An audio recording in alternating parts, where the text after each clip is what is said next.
तो stranger things के season 5 का वॉल्यूम 2 कुछ ही दिनों में हमारे सामने आने वाला है।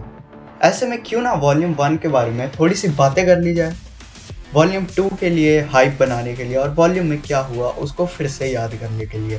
स्पॉइलर अलर्ट दे दूं पहले ही, स्पॉइलर अलर्ट।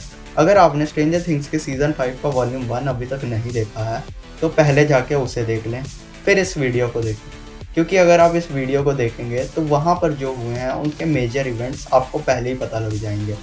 तो ये सीज़न 4 के पूरे 1 साल बाद की कहानी दिखाता है, जहाँ हॉकिंग्स में जितनी भी पोर्टल्स, जितने भी गेट्स खुले थे, उन सबको मिलिट्री वालों ने लोहे की ये बड़ी बड़ी प्लेटें लगा के बंद कर दी हैं। और जो मेन जो बीच में गेट खुला था उसमें उन्होंने अपना बेस बना लिया है, और उसी के दूसरी तरफ अपसाइड डाउन में भी उन्होंने अपना एक बेस बना लिया है। मेरे को तो भाई ये नहीं समझ आ रहा कि अपसाइड डाउन में ये बेस बना तो बना कैसे। भाई मतलब उस टाइम वेकना क्या कर रहा था? मतलब अगर हमारी गैंग अपसाइड डाउन में गई तो वेकना उड़ा देगा, लेकिन मिलिट्री वाले आए तो भाई आ जाओ आपका ही घर है। तो भाई इस पूरे के पूरे ये जो भी मिलिट्री का ऑपरेशन चल रहा था जिसके लिए बेस बनाया गया, इसको लीड कर रही थी हमारी डॉक्टर के। ये बिल्कुल एक न्यू कैरेक्टर है और ये इतनी खतरनाक है कि इसने 008 को भी पकड़ा हुआ था। अब उसे खतरनाक कैसे साबित होती है मुझे नहीं पता, बस इसने 008 को भी पकड़ा हुआ था और ये 11 के पीछे भी पड़ी हुई थी। मतलब ये डॉक्टर के भी रॉबिन की तरह ही लेस्बियन। खैर इसको तो हमारे हॉपर भैया टपका देते हैं, लेकिन ये टपकी नहीं है, वॉल्यूम 2 में वापस आएगी, क्योंकि हमें ट्रेलर में दिखा दिया गया था। हाँ, स्पॉइलर हो गया, एक ट्रेलर देखना नहीं चाहिए था फिर से। तो यार ये सीजन में ना सारी स्टोरी मेनली माइक और नैन्सी की बहन हॉली उसके आसपास चलती है, और ये इनकी बहन कहाँ से आ गई नो आइडिया भाई। सीजन 3 सीजन 4 कोई आइडिया ही नहीं दिया हमें सीरीज़ वालों ने, या तो दिया होगा मैंने नोटिस नहीं किया, लेकिन जहाँ तक मुझे पता है हमें इसका कोई रेफरेंस कुछ नहीं बताया गया कि इनकी कोई बहन भी है। और सीजन 5 में अचानक से आ जाती है, और आते ही वेकना जैसे पहले उसने बिल को किडनैप किया था वैसे ही इसको किडनैप करके ले जाता है। खैर इसको बचाने के लिए हमारी 11 भी अपसाइड डाउन में कूद जाती है अपनी जान को दांव पे लगाते हुए, और अब 11 और हॉपर दोनों ही अपसाइड डाउन में फंसे हुए हैं। सीजन का सबसे बढ़िया कैरेक्टर मेरे को लगा डेरेक। भाई क्या ही सैवेज बंदा था ये। इस बंदे ने भाई इतनी सारे आर्मी वालों के सामने जाके उनकी इज्जत का कचरा कर दिया, उनके करियर का जुलूस निकाल दिया भाई।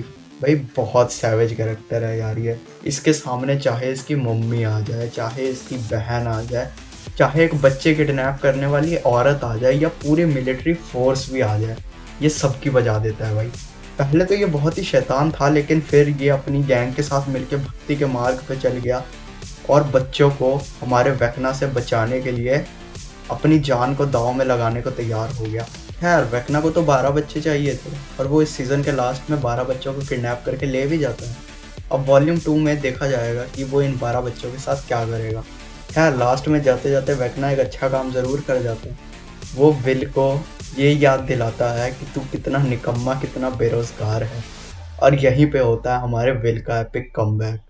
यस, विल अपना बार्बर चेंज कर लेता है। नहीं, मजाक कर रहा था। तो विल अपनी पावर्स अनलॉक कर चुका था। हाँ, जिन्होंने सीजन 5 का वॉल्यूम 1 देखा हुआ है उनको तो याद ही होगा ये सीन कितना एपिक था भाई। 3 डेमो ऑर्गन उड़ रहे हैं, विल ऐसे हाथ ऊपर करके ये भी उड़ जा, ये भी उड़ जा, ये भी उड़ जा। फिर जैसे वेकना ने मारा था वैसे ही सबको मार डालो भाई, सबके किसी का हाथ मरोड़ दो, गला मरोड़ दो, नीचे पटक दो भाई साहब। फिलहाल इस सीज़न में हमारी काफ़ी फेवरेट कैरेक्टर मैक्स का भी रिटर्न हो जाता है।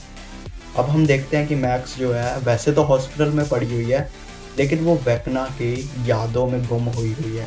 मतलब वेकना की यादों, मतलब उसकी मेमोरीज में खो गई है, और उसको उसकी मेमोरीज से निकलने का रास्ता लूकस ही दिखा सकता है। अगर लूकस मैक्स के कानों में गाने बजाएगा तो फिर मैक्स उसकी मेमोरीज से निकल सकती है। तो अब वॉल्यूम 2 में क्या हो सकता है?